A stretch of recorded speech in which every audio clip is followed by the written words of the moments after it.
Okay, thank you. Firstly, I want to say thank you so much for letting me take part in this, because the more I work with the people who run the BBS clinics and work behind the scenes, the more proud I am to know you, I am of sort of spreading the word and making sure that other people can benefit from your knowledge and your passion.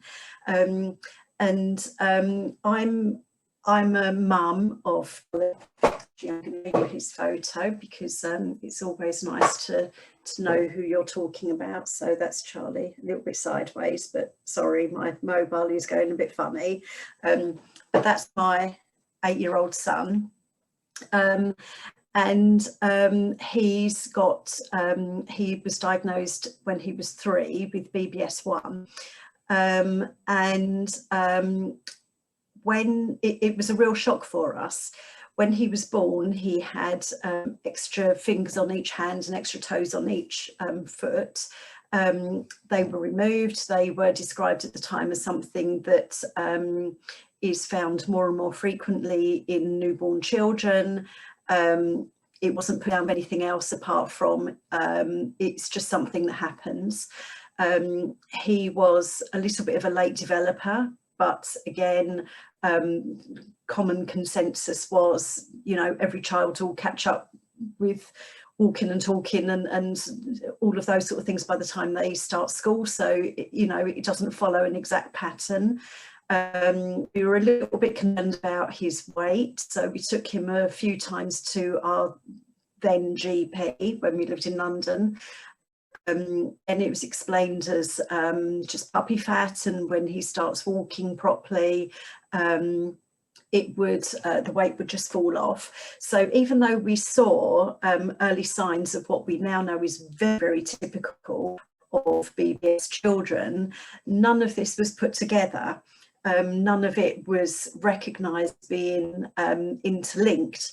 So I think knowing that I'm speaking to quite a few people from the medical community, I think if I was to give you one message, I would say that the wealth of knowledge of those people who work at the BBS clinic and BBS charity is so enormous, and it's so seamless, which is, I think, is probably quite unusual for such a rare and complicated condition, that anyone who comes across a patient who looks like they might have BBS or is BBS diagnosed, please do take advantage of the knowledge and experience of these professionals who work with, they live, sleep and breathe BBS all the time. And I think this, so for me, my personal sort of BBS story started when we moved house, and we again went to our local GP about Charlie's weight, and we were referred to a consultant in Colchester Hospital who randomly happens to know somebody who works with BBS. And so the fact that she kept asking me questions about were there any conditions when he was born, what was he like when he was growing up, were there any late development issues, etc. So the fact that she kept asking questions made me say that he had extra digits when he was born, and he was a little bit late walking and talking and things like this. So even though I had never put those things together, the fact that she, at the back of her mind, thought, you know, this sounds a bit familiar, and she prompting me to answer and mention all of these various ends, it was to her that he was referred to BBS, and it was confirmed that he was BBS 1.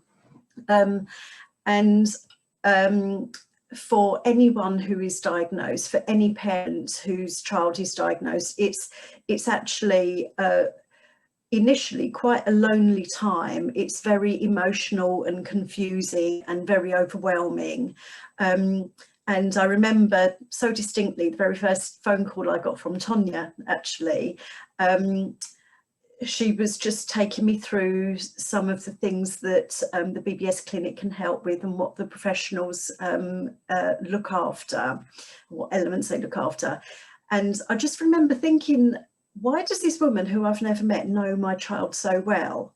I don't understand why somebody completely random has phoned my number and she knows exactly what the challenge is Charlie's got.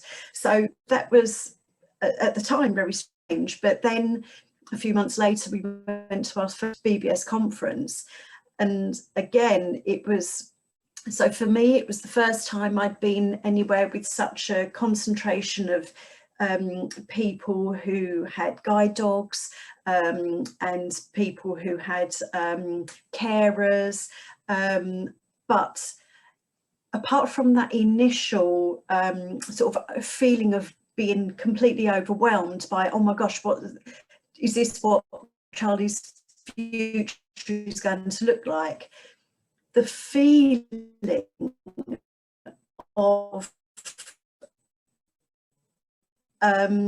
togetherness and each other's back was so much more than the feelings of fear and the unknown, that I immediately got into the spirit of what the BBS conference is all about, and since then I just haven't looked back, and I've got so much benefit from working with the whole team and knowing that they're just on the other end of a phone or the other end of an email, just to make Charlie's life better every day. So every day he has his struggles, every day he's faced with challenges that I will never know, because I don't have the brain function that he does, but the fact that I've got that support has made our access to the HCP a lot easier, our access to melatonin a lot easier, our access to things like access pass rides at Chessington and theme parks, so that Charlie doesn't have to queue up, so much easier. The fact that the lovely Sarah Flack is always on the phone whenever I need her. I can run some ideas that I've got off about his weight and his diet, and you know, we talk about some of the ideas that I have, like, so I've invented Chocolate Friday, which is Charlie's not allowed chocolate at all during the week, but on a Friday he's allowed chocolate. Or we used to do something called Promise Milk. So Charlie hates drinking water, but he loves milk, and Sarah advised that he was drinking too much milk. So what we did was we changed it so he could have 1 glass of milk a day, and he could have it at bedtime. And when he had it, he had to make a promise that he was going to go to bed and sleep all night and not get up until the morning until I go and wake him up. So that was his promise. And when he said his promise, then he could drink his milk. So all of these things that we've introduced for Charlie were inspired or advised or helped by the support team, and the local professionals that I work with. So the wonderful consultant at Colchester Hospital, our local paediatrician, they're connected up with the BBS team as well. They make it easier for him to have the support to get his blood tests done, because it's not just a one-off. He has to have his blood tests all throughout his life. He's just been referred to King's College Hospital to have a closer look at his liver. It just makes those referrals a lot easier. If I didn't have the team at BBS to help me, it would be much more of a struggle to get those referrals through my GP, because the GP wouldn't know that having a speech delay and polydactyl is connected. They wouldn't know that having problems with your kidneys and lack of motivation is connected. They wouldn't know that visual impairment and obesity is connected. They don't know that, because they're not specialists in that area, whereas the BBS team are specialists. And I know, just having said that those people that work with that have got BBS or work with people with BBS, the things that I read that I said out just then, you're all chuckling, because to us now it's obvious, obesity and visual impairment, but to people that don't know, they don't know. So I think the message that I want to sort of give to medical colleagues on this call is, please use the knowledge and the services that are already set up, because they're so useful. And I'm really proud and grateful for their support all the time, anytime that I need them. And I just want to sort of compare it actually with, I've got an older sister who's got Marfan's, if anyone's familiar with, she's also another genetic rare disease. And now she's in her 50s. She's actually got quite a lot of health problems because of her condition. But if she'd known the things that I know about BBS, if she'd known all of that throughout her life, she could have put so many more actions in place to make her health so much easier now that she's older. And that's what I see for Charlie. I see it as an immediate term, medium term and long term. And there are strategies for all of those terms. And what we do now makes a huge difference for when he's older. So I think that it's so important to find out as much as you can, absorb as much knowledge as you can, so that you can support and help the people with BBS. And I just want to end actually with something that came home in Charlie's book bag a couple of days ago. So everybody in his class had to write a couple of words about Charlie, and it was typed off in the shape of a train, because Charlie loves trains. So some of the words are caring, big smile, kind to everyone. These are his classmates who have described it to him, said these about Charlie. Lets you get involved, big imagination, nice glasses, caring, great friend to have, respects everybody. And I kind of want to say that this is what Charlie is, but he's only this because we can help him be that. And I can only help him be that because I feel so supported by the BBS team. And I feel like we can celebrate the things that we can celebrate. So for Charlie, he's also got a separate autism diagnosis. And Charlie, I want to read out his quote as well. I'm actually not normally this prepared. I was only asked to do this a couple of days ago, so I've just scribbled on some random things. But Charlie described last night, being autistic is like the gateway to being genius.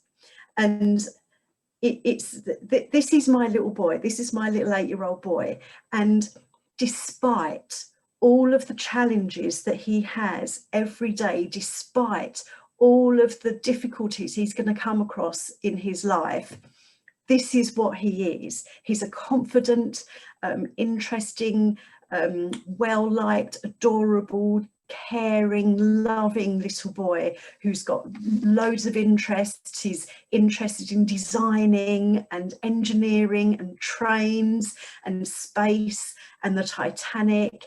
And he's able to be those wonderful things because he's so well supported. And from my point of view, I can support him in that way because I feel supported and well informed enough for me to not to worry about every day going forward. So I think that's my message for this conference.